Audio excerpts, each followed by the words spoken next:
Hello and welcome back to Daily English Spark. Today, we continue the story of Mia in Chapter 2. In the last chapter, Mia moved to a new city. She felt lonely and missed her old friends. But when she helped a lost dog, something inside her started to change. In this chapter, Mia meets someone new and takes the first step toward friendship and feeling at home. Make sure to like this video, subscribe to the channel, and turn on the bell so you never miss a new story. Let's get started with Chapter 2, A New Friend. The next morning, Mia woke up feeling a little more hopeful. The lost dog, whom she decided to call Buddy, was sleeping quietly in a corner of the living room. Mia smiled as she watched him breathe softly. At breakfast, Mia's parents helped her write a found dog poster. Mia carefully drew a picture of Buddy and wrote their phone number. Her father promised to help put the posters around the neighborhood after work. When Mia got ready for school, Buddy followed her to the door, wagging his tail. Mia gave them a small pat on the head. "I hope we find your owner soon," she whispered. At school, Mia noticed the posters on the bulletin board near the entrance. Some kids stopped to look at them. One girl with curly hair and bright eyes approached Mia during recess. "Is this your dog?" the girl asked, pointing to Buddy's picture. Mia nodded shyly. "Yes, I found him near the school gate yesterday." The girl smiled. "I'm Emma. I like dogs a lot. Can I help you look for Buddy?" Mia felt a warm feeling inside. No one had offered to help her before. "I'd like that," she said. Together, Mia and Emma walked around the schoolyard, asking other kids if they recognized Buddy. Some smiled and petted the dog. Slowly, Mia felt less invisible. During lunch, Emma invited Mia to sit with her and some of her friends. "You can join us," she said kindly. Mia hesitated, but then sat down. The group talked about games, school projects, and weekend plans. Mia listened carefully and shared a little about herself. The other kids smiled and asked questions. For the first time in days, Mia felt like she belonged. After school, Emma and Mia went to put up more posters in the neighborhood. They knocked on doors and spoke with neighbors, asking if anyone had lost a dog. At one house, a woman smiled warmly and said, "Yes, that's Max, my dog. He ran away yesterday. Thank you for finding him." Mia's heart leapt. "Can we bring Buddy to you?" The woman nodded, and soon, Buddy, Max, was happily reunited with his owner. Max barked excitedly and wagged his tail. Emma hugged Mia. "See, you did something great today." Mia smiled. She felt proud and happy. That night, Mia wrote in her diary again. "Today, I made a new friend. We helped Buddy find his home. Maybe this new place isn't so bad after all." Mia still missed her old home sometimes, but now she knew that kindness and friendship could make a new place feel like home. And that was the end of Chapter 2. Mia is starting to feel a little more comfortable in her new life. A kind classmate, a helpful project, and small moments of connection are giving her hope. Now let's continue with Chapter 3, The School Project. Chapter 3, The School Project. The next week at school, Mia felt more confident. She and Emma had become good friends, and Mia was starting to recognize other students in the hallways. One Monday morning, the teacher, Mrs. Parker, announced a group project. "You will work in teams to create a poster about helping the community," she said. "This is a great chance to learn and make new friends." Mia's heart beat fast. She wanted to do well, but she worried about working with strangers. Parker divided the class into groups. Mia was placed with Emma and two other students, Liam and Sarah. "Hi, I'm Liam," said the boy with glasses. "I like drawing." Sarah smiled. "I love writing stories." Emma looked at Mia. "What about you?"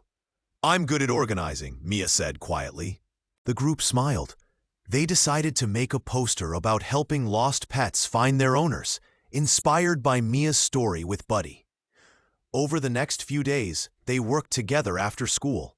Liam drew pictures of dogs and cats. Sarah wrote a short story about a lost puppy finding a home. Emma and Mia planned how to present their poster to the class. Mia felt happy to be part of a team. They laughed, shared ideas, and helped each other. One afternoon, as they worked in the library, Mia saw a boy sitting alone at a table. He looked nervous and shy. Mia remembered how she felt when she first came to this school. She whispered to Emma, "Maybe we should invite him to join us." Emma nodded. They walked over and asked, "Do you want to help with our project?" The boy smiled shyly. "Yes, please. I'm Noah." Noah was quiet but kind. He helped by finding information about local animal shelters. The group welcomed him warmly. When the day came to present their project, Mia stood in front of the class with her friends. She spoke clearly and proudly about kindness and helping others. The class clapped, and Mrs. Parker smiled. "Great job, everyone!" After class, some students came to talk to Mia and her group. They asked questions and said they liked the poster. Mia felt proud and happy. She was no longer the quiet girl who felt invisible. She was part of something, a community. That evening, Mia wrote in her diary, "Today I learned that teamwork is fun. I made new friends, and we did something important together. I feel like I belong here now." Mia knew she still had a lot to learn about her new city and school, but she felt ready to face each day. Chapter 4. A Visit and a Surprise. The next few weeks felt better for Mia. She and Emma talked every day. They walked to school together and sat next to each other in class. Mia smiled more now, and her teachers noticed her confidence growing. One Friday afternoon, Emma asked, "Do you want to come to my house tomorrow?" Mia paused. She felt a little shy, but said, "Yes, I'd like that." On Saturday, Mia's mom drove her to Emma's house. It was only 10 minutes away. Emma was waiting at the door. "Hi, Mia. Come in." Mia stepped inside. Emma's house was warm and colorful. There were photos on the walls and the smell of cookies in the air. "My mom is baking chocolate chip cookies," Emma said. "They're the best." Mia laughed. "I love chocolate chip." They went to Emma's room. It was full of books, drawings, and a big soft chair near the window. Mia looked around and smiled. They played a board game, watched a funny movie, and talked about school. For the first time in a long time, Mia felt relaxed. Emma's mom brought cookies and juice. "You're always welcome here, Mia," she said kindly. That night, Mia wrote in her diary, "Today I went to Emma's house.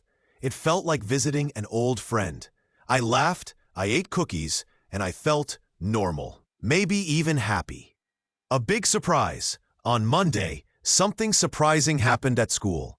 During morning announcements, the principal said, "This Friday is Talent Day. Students can sing, dance, draw, or share a story. Sign up in the office." Mia's heart beat fast. She remembered the song she sang quietly in her room. She loved music, but could she sing in front of people? Emma turned to her. "You should sing," she said. "You have a beautiful voice." Mia shook her head. "I can't. I'm too scared." Emma smiled. "You don't have to be perfect. Just be you." Mia thought about it all day. That night, she wrote in her diary, "I want to try. I don't want to be invisible anymore." The next morning, Mia did something brave. She signed up. Chapter 5. Mia's Moment. The week passed quickly. Every day, Mia practiced her song in her room. She sang softly at first, then louder. She looked in the mirror and smiled. She was still a little nervous, but something had changed. She was ready.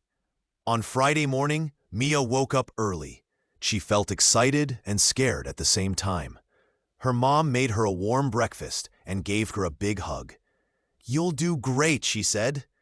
At school, students filled the hall for Talent Day. There were lights, decorations, and a small stage. Some kids looked confident. Others looked just like Mia, nervous, holding papers or instruments in their hands. Emma found Mia and gave her a note. It said, "You are brave. You are ready. Just sing from your heart." Mia held the note tight in her hand. One by one, students went on stage. Some danced, some told jokes, and some played music. Then the teacher called, "Next is Mia. She will sing a song." Mia stood up. Her legs felt like jelly, but she walked to the stage. She looked at the crowd. She saw her teacher. She saw Emma smiling. She took a deep breath and began to sing. A song from the heart. Mia's voice was soft at first, but clear. As she sang, her fear melted away. Her voice grew stronger. Her heart opened. It was not a perfect song, but it was real. When she finished, the room was silent for a moment. Then, clap, clap, clap. Everyone began to cheer and clap. Some stood up. Emma had tears in her eyes. Mia smiled, a big, real smile. She felt proud. Later that day, many students came to her. "You have a great voice. I didn't know you could sing. Do you want to join our music group?" Mia felt like she was finally seen. That night she wrote in her diary, "Today I sang in front of everyone. I was scared, but I did it. I'm not invisible anymore. I'm Mia, and I belong here." A new home. Weeks passed. Mia walked to school with Emma every morning. She joined the music group. She helped others in class. She still missed her old home sometimes, but now she also loved her new one. She had friends, she had courage, and she had herself. Mia learned something important. Sometimes you have to feel lost to find something better.